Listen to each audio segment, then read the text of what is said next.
TFNN. Headline News Update.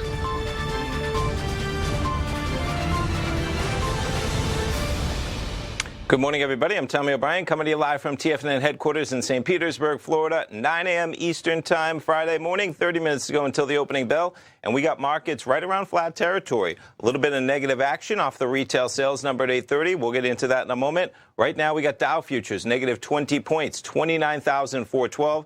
S&P's flat at 3378. NASDAQ futures up 8 points at 9621. You see a chart of the S&P up here. Highs overnight at about 10 p.m. Eastern time, 3388. We were up at 3386 as of 8 a.m. The retail sales number comes out at 8:30. We've now dropped about 6 S&P points to 3378. And what was that retail sales number? Getting into it, consumer spending rose modestly in January as clothing store sales, though, falling by the most since 2009. So you had retail sales up 0.3% in the month of January. That was basically in line with expectations. But what they talk about in here is consumer spending appearing to slow further in January. Sales at clothing stores declining the most since 2009. I was going to say 2019. And really what it had to do with is the core rate flat for that month of January, as opposed to supposed to be up by 3%.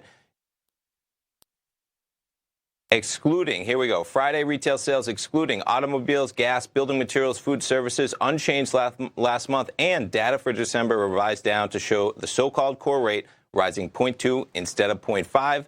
Jumping over to the charts, there's your action in the Dow. The NASDAQ 100 also trades from 96.35 down to 96.26. S&Ps we took a look at, basically flat at 33.79. Crude oil catching a bid overnight, 51.91.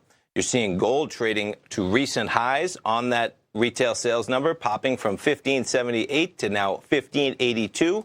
And the euro-US dollar catching a little bit of a bid with some euro strength dollar weakness on that 8:30 number at 108, though, for a euro, 108.53. Other news out there, Tesla pricing that secondary offering to $767 a share. That representing about a 4.6% discount to what it was closing at yesterday. Tesla down a bit. Other news items, Roku out with their earnings. Roku trading higher, looking to open at about $11 in the positive. And Mattel just jumping to some of the stocks, $14.44. Nvidia out with their numbers last night, spiking higher to $289. Stay tuned, folks. We got our man Larry Pesavento coming up live with Trade What You See. I'll be back at 10 o'clock with Tom, live programming all day at TFNN. We'll be right back.